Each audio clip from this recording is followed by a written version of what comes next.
Zane Riker stood motionless in the great hall, bathed in blood-red glass light at the Arcana's tower, the supreme command center of the Terridan Alliance on Earth. The tactical suit he still wore, fresh from a mandatory physical evaluation, clung tightly to his muscular frame, damp with sweat. His sun-kissed skin shimmered under the cold metallic glow reflecting off the crystalline ceiling. And yet his steel-blue eyes long hardened by a career of orders followed without hesitation, flickered with uncertainty for the first time in years. "Commander Riker," came the voice, a Terridan woman's tone, silver bell sharp, crystalline cold. "Your military record is impressive. 3 deployments along the Orion fire front, 2 medals of valor, and—" She paused, eyes glinting at the glowing datapad in her hands. "A formal reprimand for exposing internal corruption within Earth Command. Brave, but dangerous." Zane nodded, offering no defense. "I did what had to be done." "And precisely because of that," she replied, setting the device down, tilting her head, "you have been selected for a special assignment, direct protection of Queen Iselin of the Terridan Empire. A mission you cannot refuse." Zane's heartbeat skipped. Queen Iselin, ruler of a 17-system alliance, a sovereign who had never once set foot on any world beyond her homeworld, now coming to Earth. He kept his voice steady. "Why me? Because you're the only one likely to survive, after knowing the truth." "The truth? You will not only protect the Queen," she continued, her voice now slower, more deliberate. "You will also protect her duplicate." Zane's brow tightened. "Duplicate? We call it a representative form, a perfected bio-clone. Same genes, same core memories, but an independent consciousness. The Queen uses it to handle secondary affairs. And from now on, you will serve as the personal guardian of both." The weight of familiarity in Zane's world suddenly tipped. "Any further questions?" the officer asked coldly. Zane glanced down at the datapad. The pay, astronomical. The access level, highest clearance. But there was no line in the contract that spoke of the real danger.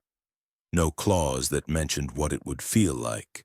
Standing between 2 beings, one the true monarch, the other an exact reflection. And both so flawlessly real. "No," he answered after a long beat. "No further questions." "Good," she nodded. "You'll meet the clone tomorrow morning. Prepare yourself, Riker. Your world is about to change forever." That morning, Earth's sky burned crimson, stained by the fire-lit shimmer of alien exhaust igniting against the upper atmosphere. Zane Riker stood tall, clad in a fitted black uniform trimmed with a subtle silver band at the collar, the insignia of an extraterrestrial Royal Guard assignment. Beside him, the Terridan ceremonial escort stood in silver armor, unblinking, statuesque. The starship landed in near silence.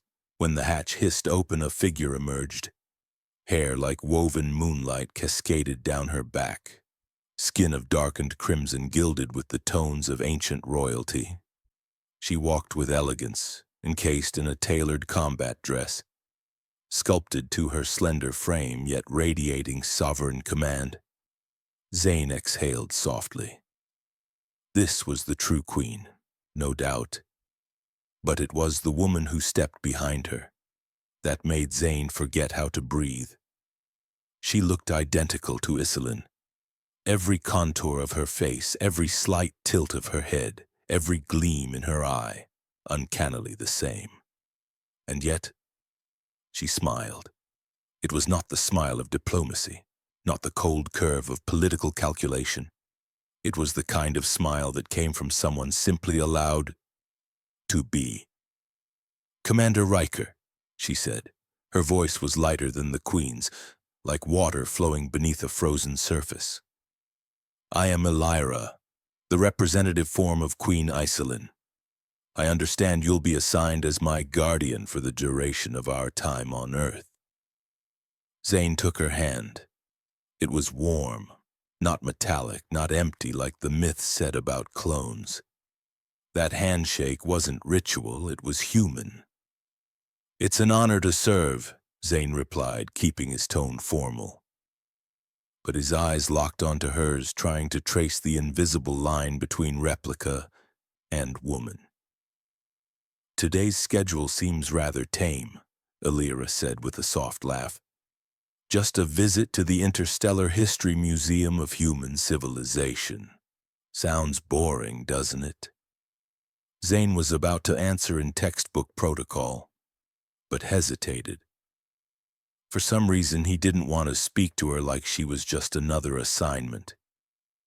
"If you're the one leading the tour," he said, "I have a feeling I'll see everything differently."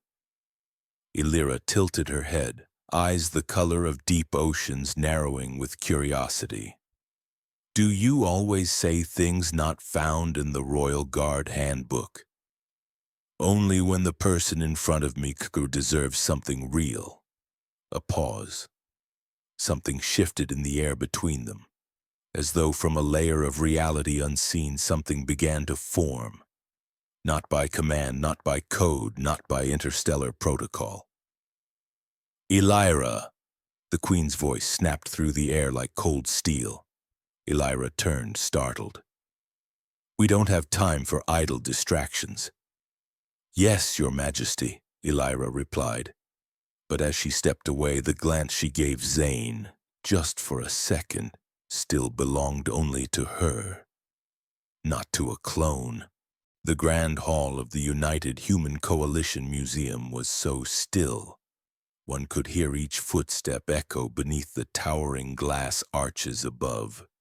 Afternoon sunlight streamed through the transparent dome, casting scattered rays across the gray stone floor, painting a dreamlike canvas where antiquity met modernity. Zane Riker walked half a step behind Elira, close enough to shield her, yet distant enough not to intrude. His hand rested near his waist, where a holstered pistol lay hidden in worn leather. A professional instinct more than a threat. But his eyes, from the moment they entered, had not once left the woman standing silent before the painting at the center of the room. The painting was titled "Triumph of the Rebel." It depicted a human woman, torch raised high amid rubble, with thousands breaking chains behind her, their faces blurred between hope and bewilderment. "Why does it feel both painful and beautiful?" Elira whispered, eyes fixed on the fading layers of oil paint. Zane stepped closer, his voice low and steady, like an old clock echoing through the hall. "Because to humans, freedom is always a cost. It's paid in blood, in loss, in things that can never be reclaimed." Elira turned to him. "Freedom. Is it when a representative form is allowed to reject a fate that was pre-written?" Zane looked into her eyes. There was no official answer to that question. But he had no intention of giving her protocol.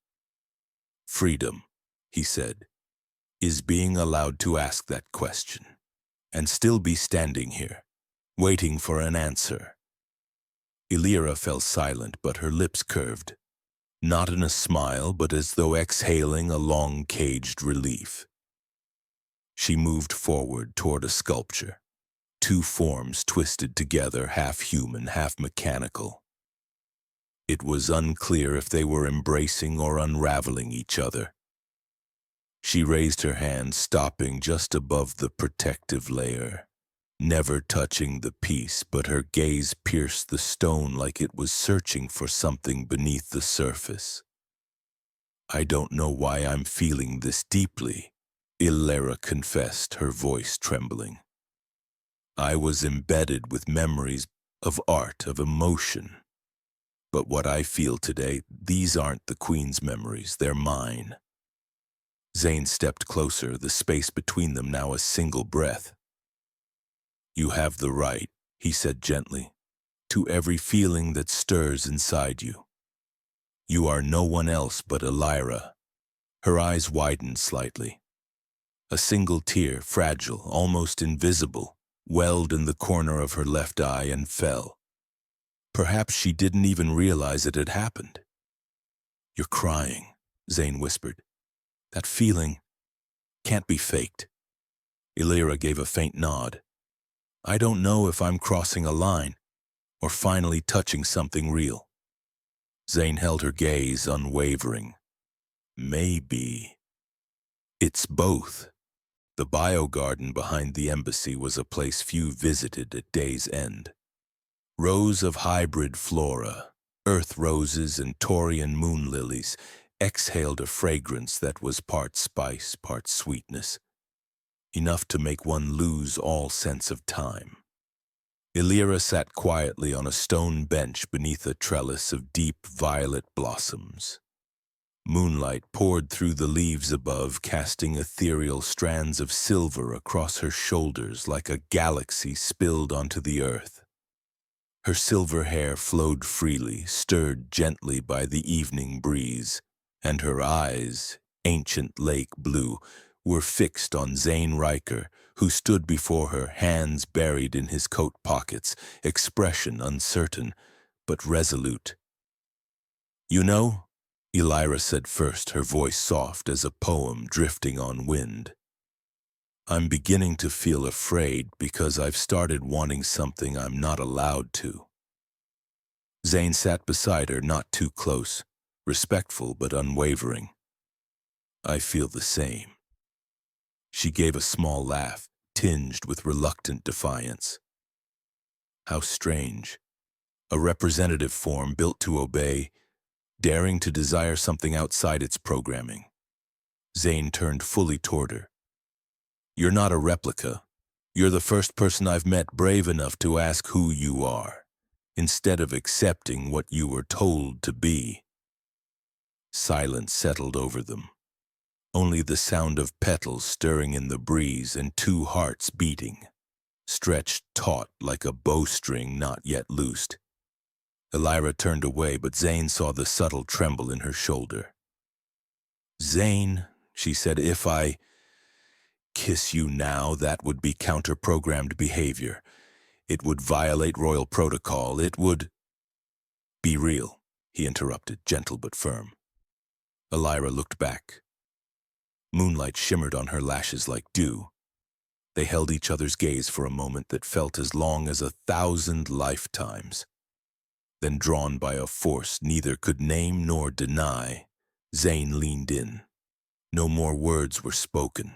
The kiss came, slowly, softly, like the first rain on cracked earth, like an ancient melody whispered across time. And then it deepened. Sudden, fierce, fire and water merging, contradiction and harmony all at once. Illyra rose into him, her fingers gripping the collar of his jacket. Zane pulled her close, as if letting go might collapse the world itself. Her body was warm. His heartbeat lost rhythm, and everything they'd ever known about rules, about orders, about limits, fell away in that moment. When they finally pulled apart, breathless, Illyra's eyes shimmered with unspoken truth. We shouldn't have, she began. But we did, Zane finished, and I won't apologize. Illyra smiled, not the smile of royalty, not the smile of programmed behavior, but the smile of a woman who had found the right to love, to live. Since that night beneath the moonlit garden, the bond between Zane and Illyra had entered a fragile gray zone. A space where every step had to be careful, and every watchful gaze could spell danger. Inside the central atrium of the interstellar embassy, Zane walked beside Elira as always. She wore a silver ceremonial outfit, her hair tied high in elegant fashion. The perfect image of a royal representative.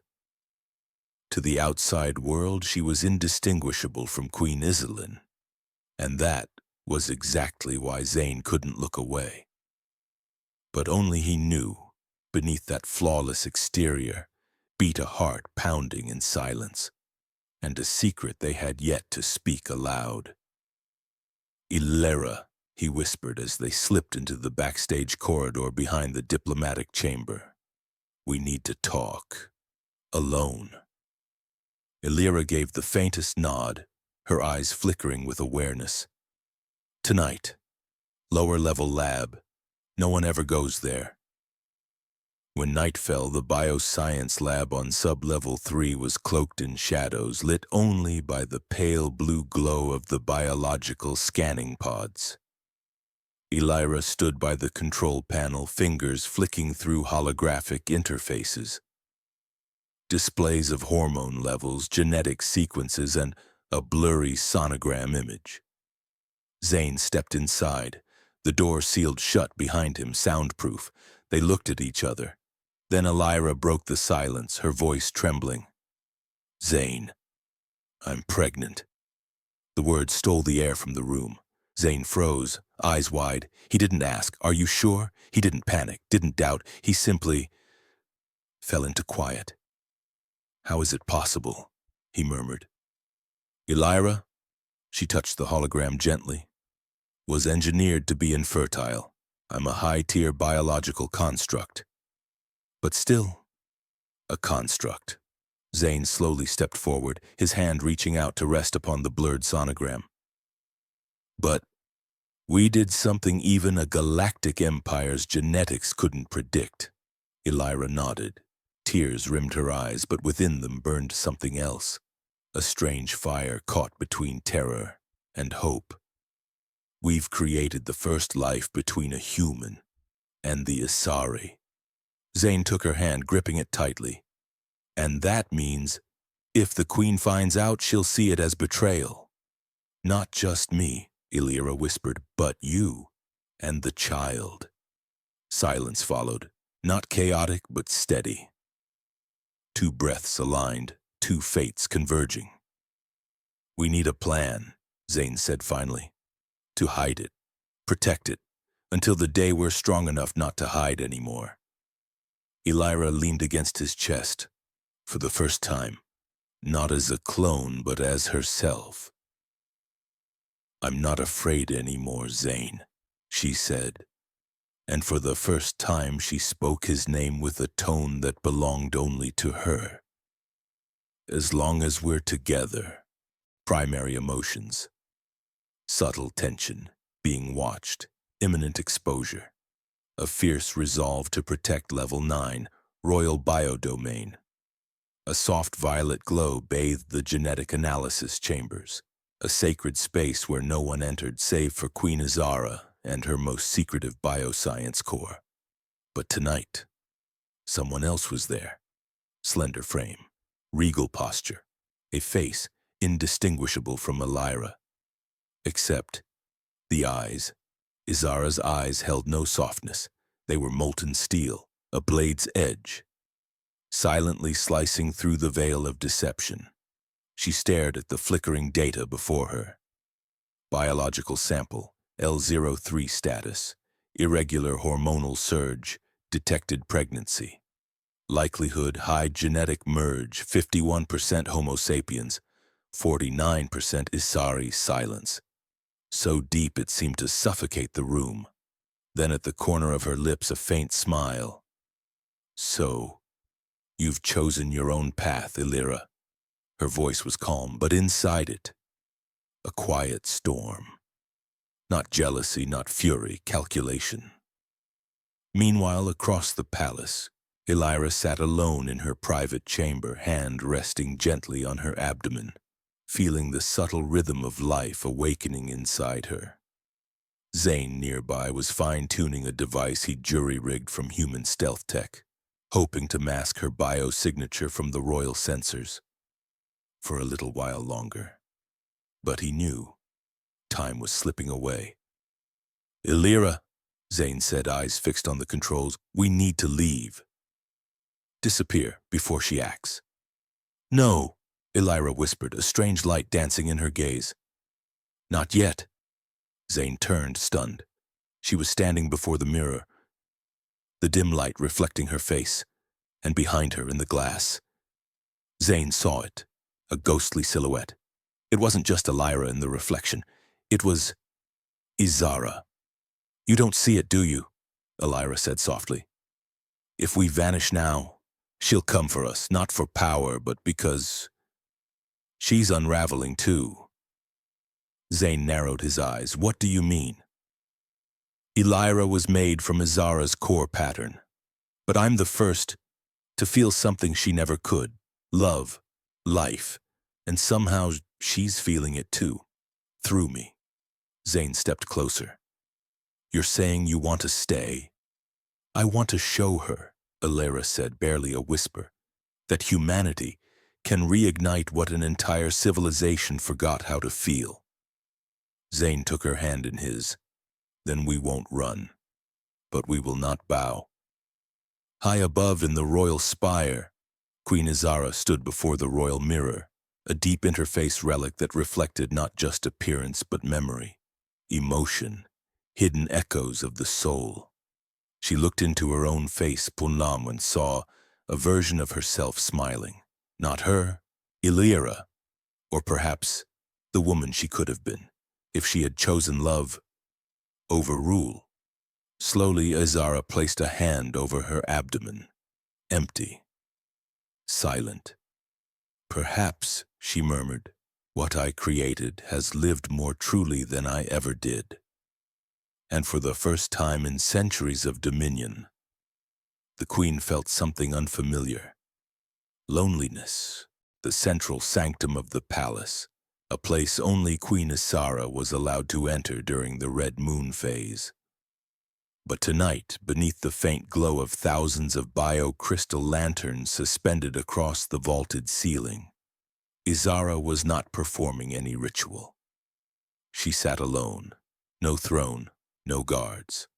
Only the mirror of memory, a towering relic once used by generations of queens to transmit visions into their successors' forms. Its surface rippled gently as if breathing. And then from within, an image appeared. Illyra. She did not bow. She wore no ceremonial attire. Her silver hair flowed freely. Her expression was clear, soft, yet unwavering. "You are me," Izara murmured, "but no longer me." The image smiled, a warmth the queen herself could no longer name. The mirror's glow touched her chest, like a hand once close now reaching again from afar. Meanwhile, on a lower level, in a sealed biolab, Zane was adjusting a reconfigured gene-shielding ring, a piece of tech he'd modified to help stabilize Illyra's hormonal flux in early pregnancy. But his focus was fractured. Illyra stood at the glass wall, gaze fixed upward toward the spire above. "She's seen it," she whispered. "She's looking at herself. Through me." Zane stepped closer, his hand gently resting on her shoulder. "Illyra, are you sure this is what you want? To face the one who created you, who could unmake you with a word?" "I'm not facing her," Illyra said calmly. "I'm reaching out, for myself and for her." She turned to him, eyes deep and clear. "You once asked if I was afraid of being just a copy. Now I know. I don't need to be someone else. I just need the right to be me.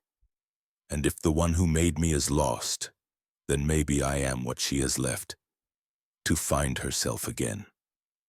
Above, in the sacred chamber, Queen Izara approached the mirror. She issued no commands, called no counsel. She simply placed her hand on the cool surface, and for the first time her voice trembled. "Can you feel it, Illyra?" every movement of yours resonating through my mind. The mirror no longer held a fixed image. It flickered. It was Elira, and yet also a memory. A younger Izara, before the crown, before the burden, when she had once laughed, loved, touched another's hand, without fearing the weight of an empire in her bones. Then came Elira's voice, not through a communication link but from within the mirror itself, a synchronization of memory. I'm not a traitor. I'm simply what you could have become, if you'd chosen another path. Izara's eyes glistened. Below, Elira collapsed to her knees. Zane caught her in time, panic flashing across his face. Elira, what's wrong? She smiled, hand pressed to her belly. It's okay. The child is reacting. Maybe it's connecting too. And in her eyes, Zane saw something. Not fear, but faith. A strange faith. That between them, a genetically forged representative. A soldier cast out by the system, and a lonely queen rediscovering herself in the mirror. They might bring forth something the Izari had never known. The subterranean medical chamber beneath the Asari Palace had never been used for ceremony. It was built for genetic anomalies, biotic energy accidents, or internal conflicts in high-tier DNA threads. And yet today, it was glowing. Soft lights pulsed from the bio walls, a function never before activated. At the center of the room, Elira lay on a biological monitoring platform. Her body was draped in a silken silver ceremonial robe, one meant only for a queen during bloodline succession. Yet here it was, adorning a replica. Zane stood at her left side, his hand gripping hers. His heart pounded not from fear, but because he knew. This moment would change everything, not just for them, but for an entire civilization. Preparing to initiate life bond transfer, the AI intoned. A door opened at the rear. Queen Izara entered. No entourage, no crown, only a deep green-blue sash flowing like water over her shoulders. The color of renewal in Isari tradition. She walked straight to Elira without ceremony. No royal glare, no words of command. Just a single quiet stop beside Zane. I'm not here to give orders, she said, her voice softer than he had ever heard. I just want to witness. Zane nodded. There were no roles here, no tactics. Only a man beside the woman he loved, and the one who had brought her into being. Initiating sacred vow of life. Confirmed compatible life signals. Subject Elira, consort Zane. Third signal detected, initiating synchronization. A violet-silver glow rose from Elira's womb, from the unborn life beginning to form. Tendrils of light curled outward, wrapping around Zane, then suddenly surging across the room, touching the queen's open hand. Warning, the AI flared. Detected genetic conflict, royal tier signature engaged. But no one stopped. Izara did not recoil. Instead, she lowered both hands to Elira's chest and whispered, not as a queen, but as a mother. You carry within you something neither I nor you could have foreseen, a life that was not programmed, not chosen for, not burdened by the weight of empire. You will live, and because you choose to. And as if in answer, the unborn child released its own signal. Not Izari, not human, but something else. Warm, soft, unmistakably real. Zane felt the pulse course through him. No pain, no chaos, just release, as if some invisible armor had finally been shed from his heart. Elira opened her eyes. In the shimmering light she whispered, Zane, I no longer just feel this life inside me. I can hear it. Zane dropped to his knees, wrapping both arms gently around her waist. Tears fell. No one knew from whom, perhaps from all three. In the far corner, Queen Azara stood frozen. Her heartbeat thundered like it hadn't in decades of rule. She no longer saw a replica, no longer saw a creation. She saw the daughter she had never been allowed to love. Under the flickering lights of the corridor leading to the central research wing, Elira walked on entirely new legs, no longer with the cautious steps of a proxy, but with firm, grounded strides, as if each footfall was a declaration, a rebellion against the destiny Asara had once encoded into her. Zane walked beside her. His eyes hadn't left her, not out of desire, but because of the pale violet energy now glowing steadily around her. It surged from her wrists to her shoulders, then down to her abdomen, where a new life thread was beginning to pulse. "You feeling okay?" he asked, voice rough with concern and something else, anticipation. Elira turned to him. And for the first time since the vow of life, her eyes were no longer those of a proxy.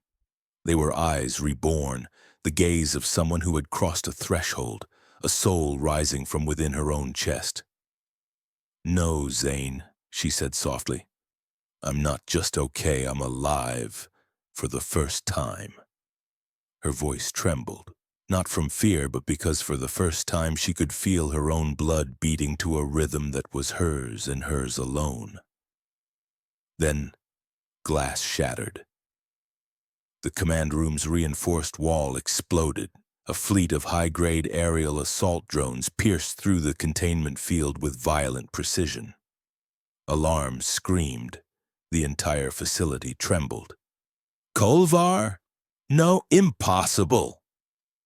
Zane rushed toward the control terminal, but the system was already locked down, remotely hijacked. Outside the reinforced walls, squads of alien warriors moved in as if they had been waiting for this very moment, when both Elira and Zane were still mid-sync from their post-ritual neural stabilization. Then a voice crackled through the intercom. Cold, detached, and unmistakably deliberate. "Zane, Proxy Elira, you've crossed the line. This is the cost." Zane's fists clenched. He knew that voice. Izara. She hadn't just been watching. She had authorized this assault. Suddenly, Elira gripped his arm. Her body shook, not from panic, but from the surge of power now overtaking her system. Her neural network, once passive and engineered, flared bright, luminous, synchronizing with Zane's brain. The emergency shelter lay deep beneath the energy layers of the Eye of Wind Station, a place where nearly all biological systems had been shut down to avoid detection. Dim amber lights washed gently across Elira's skin, causing the bioveins along her arms to glow softly like something breathing, alive. Zane knelt beside her, his hand never leaving her shoulder since the final steel door sealed shut behind them. Silence pressed in from every side. Only one sound remained. No, two heartbeats now moving in the rhythm of one. "Elira, are you okay?" Zane whispered, his eyes fixed on the shifting glow along her spine, delicate streaks of color dancing with each breath. She didn't answer right away. Instead, Elira placed her hand over her abdomen and froze. Her heart skipped. In that instant, a signal pulsed from her inner core, not from memory banks or protocols, but a brand new life cycle. "Zane," she breathed, her voice trembling, not in pain but in wonder, a feeling without name. He looked up, worried. She looked back, and in her eyes now lived something sacred. "There's a heartbeat," she said quietly. "Not mine, not yours, but ours." Zane froze. He said nothing. He simply reached out, slowly, and placed his hand over hers where it covered her lower belly. And there it was, a pulse, soft, subtle, but undeniably there, like the first knock of a young soul reaching into the universe. "How is this possible?" Elira smiled, and a single tear fell, the first since they left the birth chamber. "Maybe because I'm no longer a proxy. And you were never just a soldier." Zane wrapped his arms around her, not out of fear, but because in that moment they were no longer fugitives. They were something more. Two beings bound in survival, now anchoring something far greater. A child, born of human will and Illyrian genetic grace. Not designed, not simulated, not calculated in a lab, but created from choice, from a love no algorithm could predict. "Elira," Zane whispered, his gaze locked on the faint violet glow now spreading across her abdomen. "We're no longer just two lives resisting the universe. We are a new life form, a declaration of survival." The atmosphere inside the subterranean biochamber shifted, from stillness to a tension so sharp it could cut steel. The moment Zane received the intrusion signal, beyond the insulated walls, an elite pure-blood Illyrian strike team was mobilizing. Their sole directive: eliminate genetic anomalies beyond royal standards. They carried no warnings. They were not sent to reason. They were sent to erase. And in their eyes, Elira, along with the unborn child she carried, was a mutation that had to be burned away. "Zane," Elira said softly, her voice steady but her gaze unwavering. "They know." He nodded, said nothing, but every muscle in his body had already shifted, from soldier's poise to primal protector. This wasn't just defense. This was holding the line for a life not yet named, but already more meaningful than any cause he had ever known. Zane pulled out a nano-EMP module, clipped it into the underground conduit feed, and turned to Elira. "I need you behind the bioshield," he said. "Their neural pulses are psychic grade. They could destabilize the fetus." Elira placed her hand on her belly.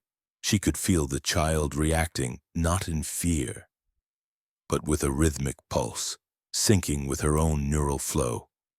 "He's not afraid," she whispered, a smile breaking through, though tears streamed freely down her cheeks. Zane bent down, pressed a kiss to her forehead. Not long, not romantic, but filled with everything a father, who had just learned he was a father, would pour into a moment of survival. The door opened. Red light spilled in. Footsteps, heavy, mechanical, echoed like war drums. Zane stood his ground, short-barrel plasma pistol loaded with rapid shift mod, eyes locked to every shift in airflow. The first of 3 Illyrian war mechs charged, and was down in 2 breaths. Zane didn't shoot like a soldier. He fired like a man defending the one place his heart now lived, in the chest of a life not yet born. Metal screamed, blood hit the walls, armored plating exploded under his rounds. Each impact thundered through the corridor like the heartbeat of resistance. Behind the bioshield, Elira sat still.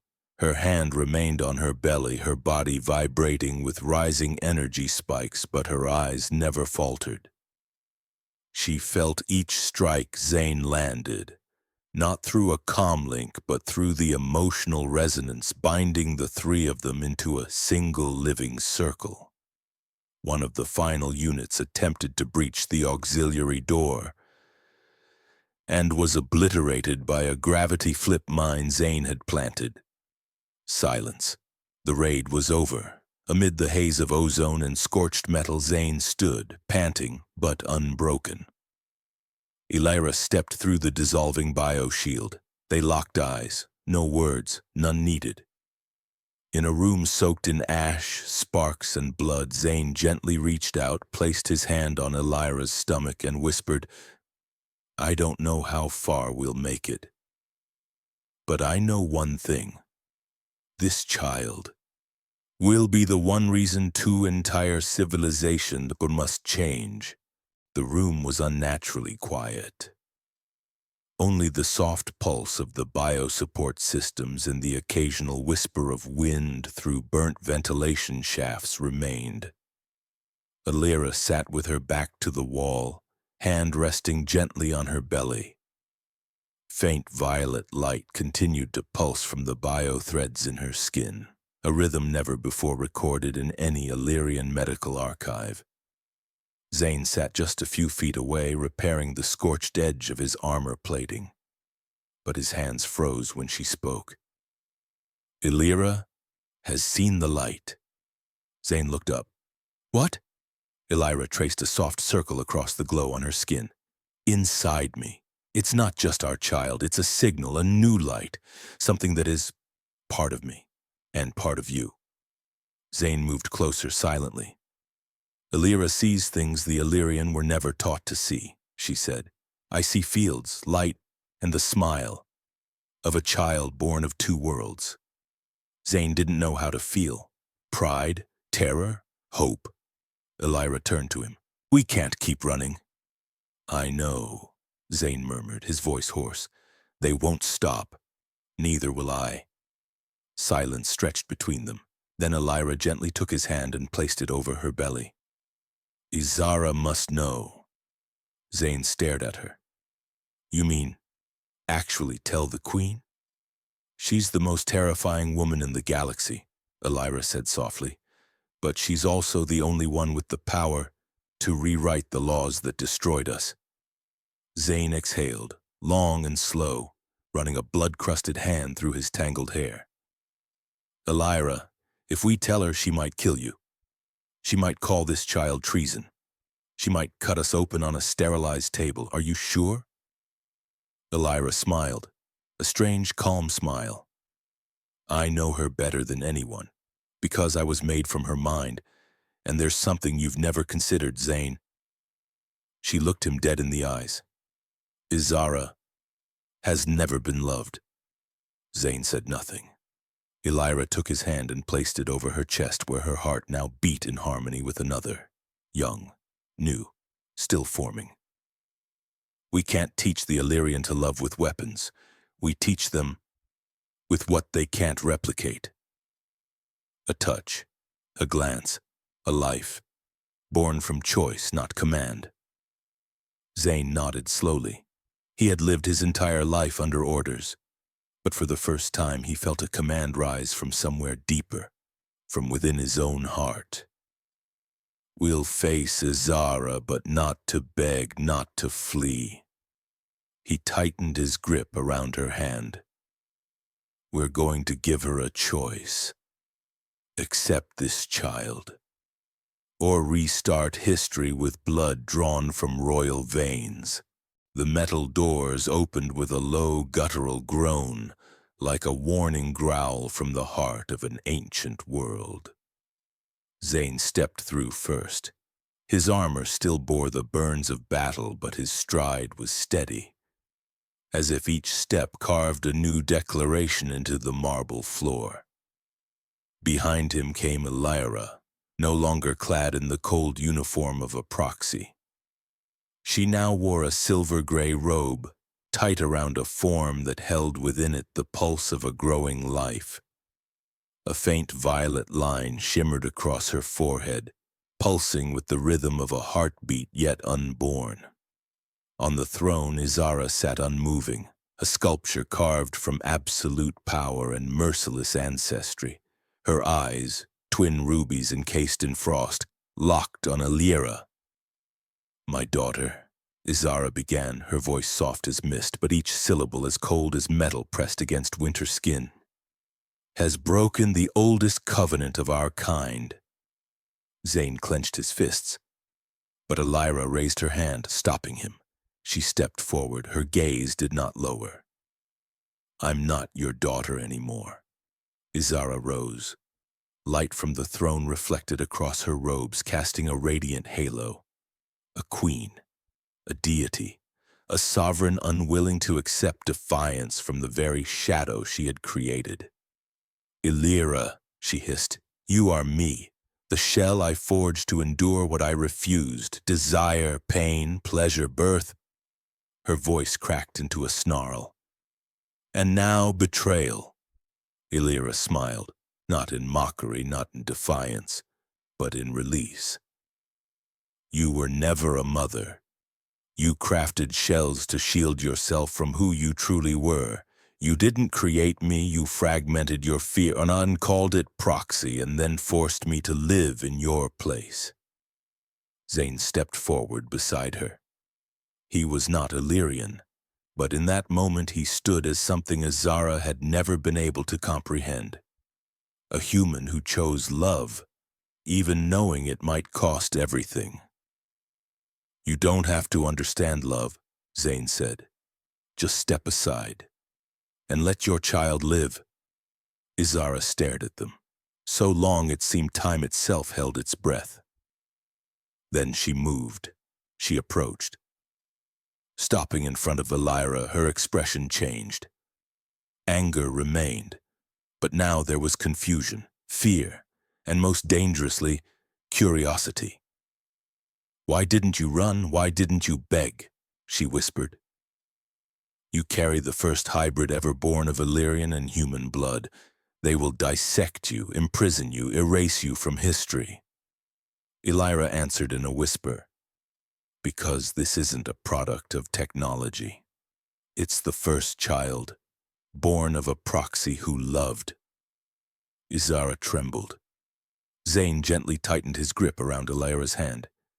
Together they stepped forward, not to threaten, not to kneel. "We ask for nothing," Zane said, meeting Izara's gaze. "We only live, and so will this child." Izara took one step back. Then she reached out. Her hand touched Illyra's belly, where the glowing pulse of life was rising. "It has Illyrian light rhythms," she murmured, "but they don't match any known biological cycle." Illyra placed her hand atop Izara's. "It's not here to inherit a throne. It's here to dissolve the line between proxy and original, between queen and shadow, between power and love." Silence, and then, for the first time, from those eyes of frost and blood, a tear fell. Not for a crown slipping from grasp, but for a truth newly born into the world. One that could never be reversed. Zane stepped into the pure white chamber. Overhead, the ceiling cast a ring of light, like an inverted solar eclipse. At the center of it all, Illyra, lying on the birthing bed, her face pale but her eyes still burning bright. Beside her, no one else but Queen Izara. Gone was her regal cloak. Now she wore simple robes, and her hands, for the first time in royal history, were holding tightly onto the hand of a proxy. "Contractions are starting in irregular cycles," Izara murmured as if still struggling to believe. "But bio-responses remain stable." "No more recording," Illyra whispered, a tired smile on her lips. "Just stay. With me." Izara froze. Zane stepped forward, knelt beside Illyra, and took her hand. In his eyes, awe, gratitude, and fear. Not fear of what was coming, but fear of losing this moment. "Illyra," he choked, "I thought I was just a mercenary. But you made me believe that someone like me could create something pure." Illyra didn't reply. She simply pulled his forehead to hers, their breath intertwining. "Zane, I don't need you to become anything. I just need you here." And then a flash of light burst from Illyra's abdomen. Izara took a step back, not from fear, but wonder. A swirl of violet, silver, and deep green-blue light spiraled from Illyra's womb. syncing perfectly with the heartbeats of all three souls in the room. And then the first cry, not sharp, not distressed, but pure, echoing like a sacred tone through the stone bones of Heratos.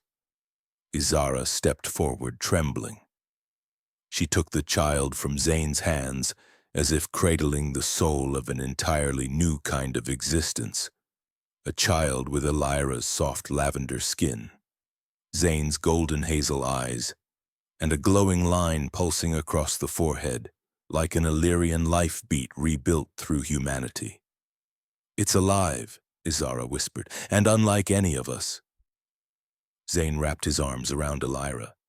She was exhausted, but her smile made the entire planet feel as if the sun had just risen. "So," she whispered, "we are no longer just echoes, no longer copies." Izara sat down. She placed the child between them. "I don't know what to call it," she murmured. "Not Illyrian, not human." Zane gently touched the child's brow. "Call them Solus, the sun between two worlds." Izara looked at them. No longer a queen, no longer a scientist, just a being who had once been utterly alone, now standing before two souls who had dared to love, beyond system, beyond hierarchy. "Solus will not inherit the throne," she declared. "Solus will inherit freedom. There are stories, not meant for the strongest, not written for gods, but for those who dared to love even when love was forbidden, dared to be born between two worlds that belonged to no one. Illyra, a proxy with no name. Zane, a mercenary with no place left. And the child, Solus, carried no crown. Only a single message. Freedom is born the moment we choose to defy what others call fate. And if you're still watching this story at the very end, then maybe there's a part of Solus in you too."